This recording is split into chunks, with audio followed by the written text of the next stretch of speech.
ẹ bá mi kí àwọn aráalé. Mo kí gbogbo ẹ̀yin ojú tí ẹ ń wò mí tí létí kò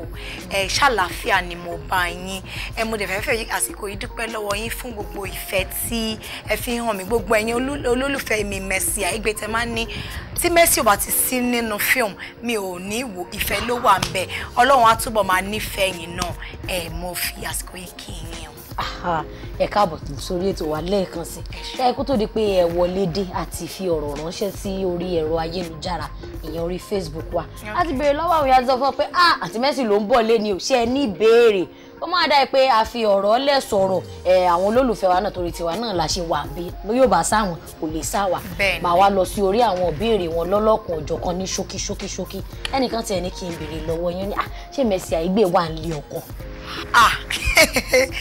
Bẹ́ẹ̀ ni o ilé ọkọ ni mo wà o ilé ọkọ ni mo wà ibẹ̀dẹ̀ ni máa wà forever and ever ibẹ̀lẹ̀ máa tún pa sí bẹ́ẹ̀ ni lọ́jà òfin ní tààmù bẹ́ẹ̀ ni lágbára Ọlọ́run. ẹ̀yin èèyàn wa lórí ètò sinimá mẹ́wàá tó dáńgájá ẹ̀ ti gbọ́ ìyẹn jẹ́ ìbéèrè alákọ̀ọ́kọ́ ìbéèrè wọn tó 50. Torí wọn náà mo ṣe wá sórí ètò yìí so mo ready àti answer gbogbo questions tó bá ní fún mi torí tiwọn náà ni ìfẹ́ náà tẹ̀ wá bẹ́ẹ̀ gẹ́gẹ́ bẹ́ẹ̀ ṣe sọ ẹnìkan tún ní ẹ̀dọ̀ ṣé àǹtí Mercy ti di mùsùlùmí ni.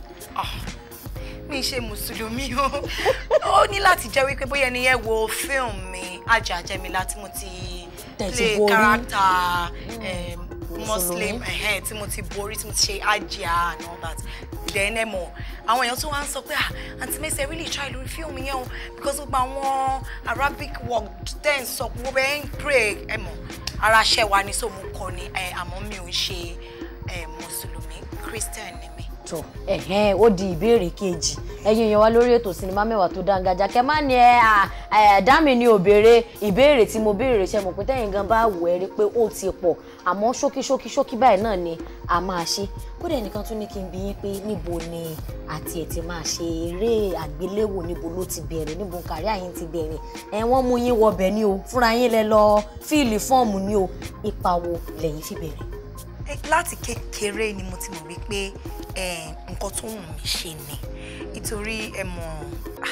ìgbà yẹn a máa ṣe àwọn eré Mommy and Daddy ambuye pẹ̀sí kínní then nígbà tí mo wà ní primary school náà mo wà ní drama club so àtìgbà yẹn ni mo ti mọ̀ wípé ẹ̀bùn eré ṣíṣe l'Ọlọ́run fún mi so bọ̀ ìgbà tó yá gẹ́gẹ́ bí mo ṣe máa ń sọ in most of my interviews popsi mi wọn kọ́kọ́ agree pé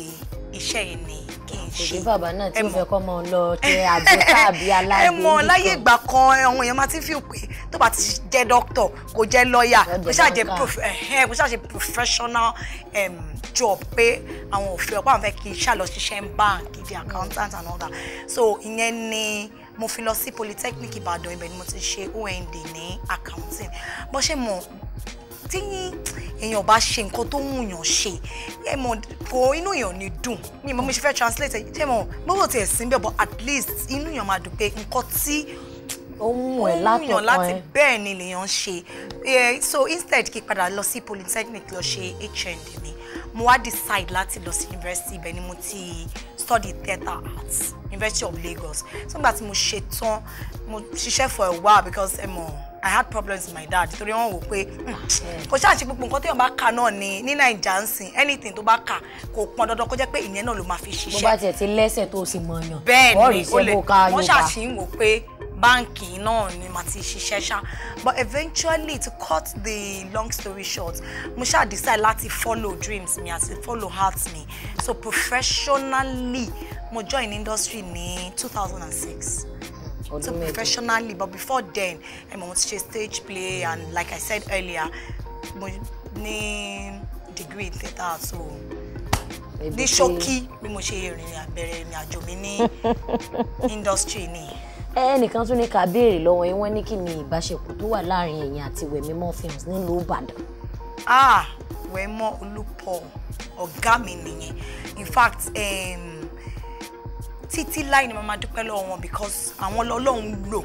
fíìmù tí àwọn èèyàn kọ́kọ́ fi mọ̀ mí tí àkọlé ẹ̀ ń jẹ́ Ara àwọn ni wọ́n produce fíìmù yẹn wọ́n dẹ̀ fún mi ní privilege láti star nu movie yẹn in fact lẹ́yìn ìgbà tí fíìmù yẹn jáde làwọn èèyàn ṣe wò pé ọmọ yìí tá ló mọ̀ yìí Mercy Aigbe làwọn ẹ̀ṣẹ̀ mọ̀ Mercy Aigbe. In fact as at then àwọn èèyàn máa ń pè mí náà àǹtí àrà tí bá lọ sọ ẹ̀mọ̀ and I'll forever be grateful to him because wọ́n ní odò tó bá gbàgbé orísun ẹ̀ ó máa gbẹ̀gbẹ̀ yìí ni. So ọ̀gá mi ló jẹ́ is my mentor in the industry. Àwọn gangan ni wọ́n kọ́ fún mi ní opportunity láti express ara mi. Lọ́lọ́run ló fún mi bẹ́ẹ̀ ni. Torí abẹ question méjì kan wà láàrin ibẹ̀ yẹn tẹ́ ti answer. Torí ẹnìkan tún béèrè pé sinimá wo ló gbé yín jáde? Ìyẹn ni Àrà tẹ́ẹ̀dọ̀sọ. Àrà tí Wẹ̀mọ́ Olúpọ̀ ní ìlú Ìbàdàn tí wọ́n produce. Question kejì láàrin yẹn tún ni pé ta ni mentor yín ní industry? Bẹ́ẹ̀ ni Uncle Wemi gẹ́gẹ́ bá ṣe máa ń pè wọ́n ni then Uncle Yinka Quadri náà wà lára ẹni tí ó jẹ́ mentor mi.